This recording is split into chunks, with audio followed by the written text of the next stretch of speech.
Good morning, all. It's Friday and I'm at work and I'm sitting in my car fixing to put on my makeup. So I'm going to try to multitask and do this video at the same time. Let's see how this goes. So yesterday I was talking about all the things I had to do before I got surgery done. Meeting with my doctor, my surgeon, and all the prereqs that he required. One of those was meeting with a psychiatrist or a psychologist. I honestly don't, I know this sounds bad, but I don't know the difference. So, but they make you do like a psych eval, basically. So they outsource it to a company called Delta Autumn, I believe. They used to have an in-house psychiatrist, but he retired, so they outsource it to this company called Delta Autumn, which is a local company. And because of COVID, we had to meet remotely. So my insurance did not cover that that initial meeting. I don't think anybody's does. I think everybody has to pay out of pocket for that initial meeting. So the very initial meeting is like, ooh, that's not good. Is like an hour and a half meeting, and it's $400. So I'm in the wrong field, obviously. But $400 for that initial meeting. So it's, you meet with the psychiatrist. Mine was over Zoom. They ask you like a jillion questions about your eating habits, you know, are you suicidal, are you depressed, you know, all that typical stuff. So, I met with this lady, not the most friendliest lady in the world, very straightforward and matter of fact, I guess you can say.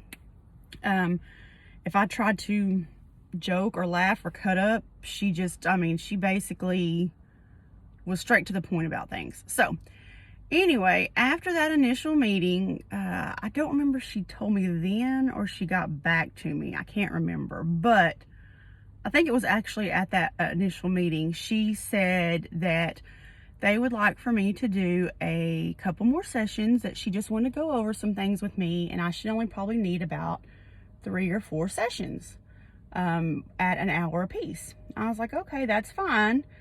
How much are these sessions? Well, each hour session was $250, which was going to be out of pocket for me, which is something I cannot afford. So I talked to her and I was like, you know, is there any other option? Because my insurance will not cover this.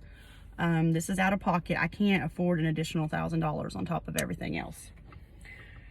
So what she did is she talked to her boss, which is the owner of the company. He is also the head of the psych department at Ole Miss. And what they did is they referred me out to Ole Miss's psych department, which is grad students that will do the sessions with the main guy, I can't remember his name, overseeing the progress. So I called almost every week trying to get them set up, trying to figure out, you know, when I was going to get set up. Finally got set up after about a month. It took them a month for them to get the referral out. I met with a grad student. Her name, I believe, was Michaela. It was all over Zoom. I don't think they recorded the sessions, but all over Zoom. So I had my first meeting with her. And basically, the first lady diagnosed me as a binge eater. Okay. Anybody that knows me knows that I'm not a binge eater. I did overeat, but binge eating is when you eat massive amounts of food at one time. And, you know, not saying I was bulimic, but that I just ate massive amounts of food at one time. So when I was meeting with this girl, Michaela, we met every week for an hour.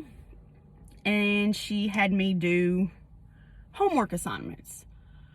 These homework assignments were to, you know, monitor my food intake, and you know, different things each week. But a lot of times it was monitor your food, write down how you're feeling, where you were, what you ate, what you were doing, different things like that.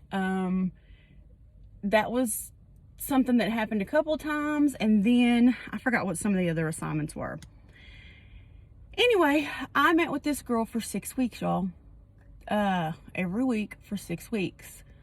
At this point, I'm getting frustrated because I'm literally having to do homework. I am constantly monitoring my food intake. It is making me paranoid. It is making me think that there's something wrong with me that's not. So how I got diagnosed with this binge eating disorder is when the initial lady was doing my consultation, she asked me a question about, have you ever eaten to the point of where you were full to where you were miserable, or you were full to the point where you felt like you were going to vomit, or you forcefully made yourself vomit because you felt so full?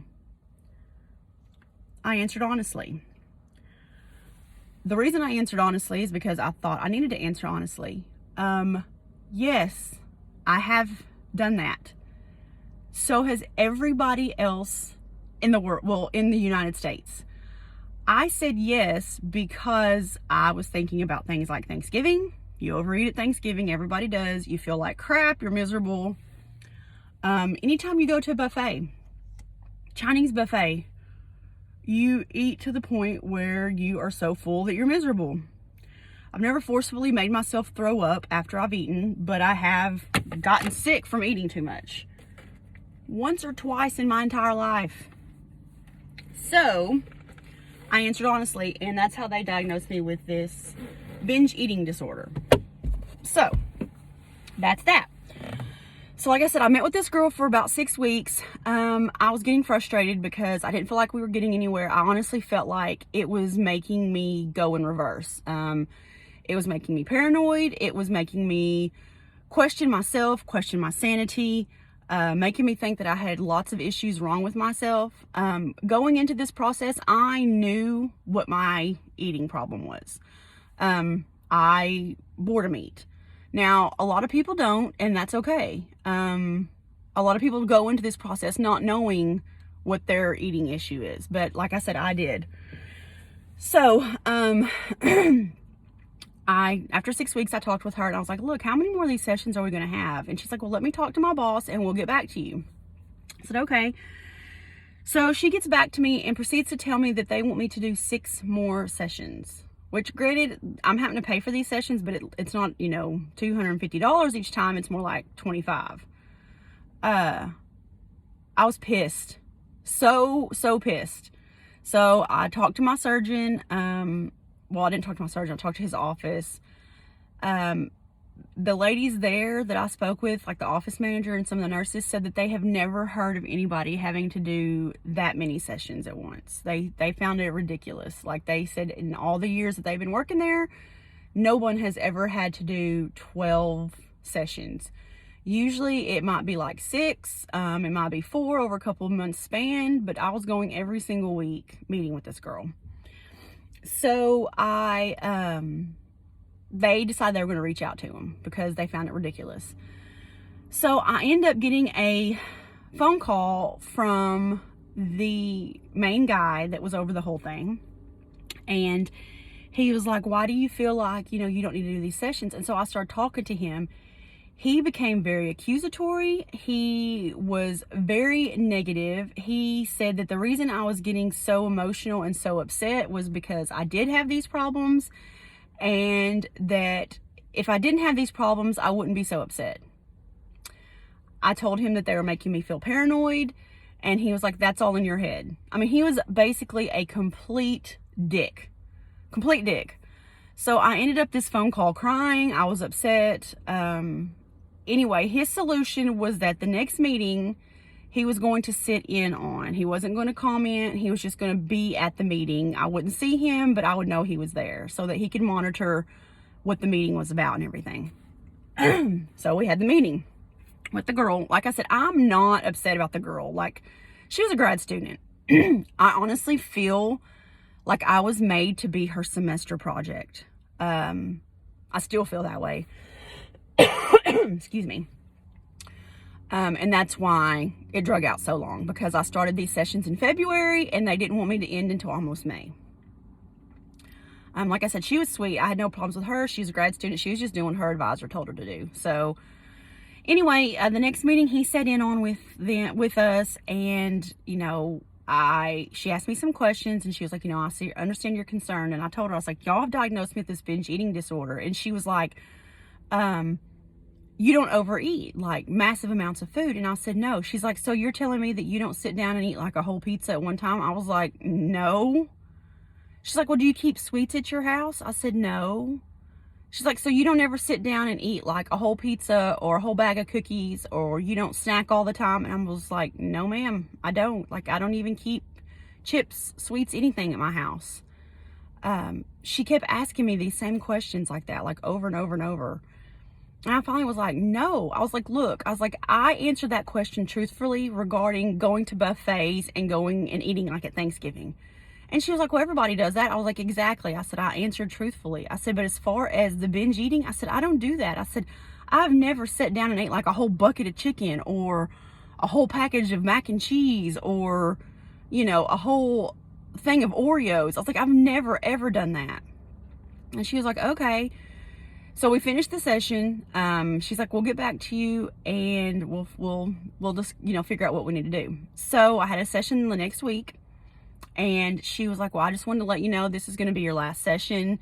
She never said they made a mistake, but basically they realized that I was misdiagnosed and that they were making more of a big deal than what needed to be. So after that last session, they finally signed off on me, and then I was able to go to my doctor, and my surgeon signed off on me after that. So at that point, I was ready for surgery, and they scheduled my surgery date for April 27th.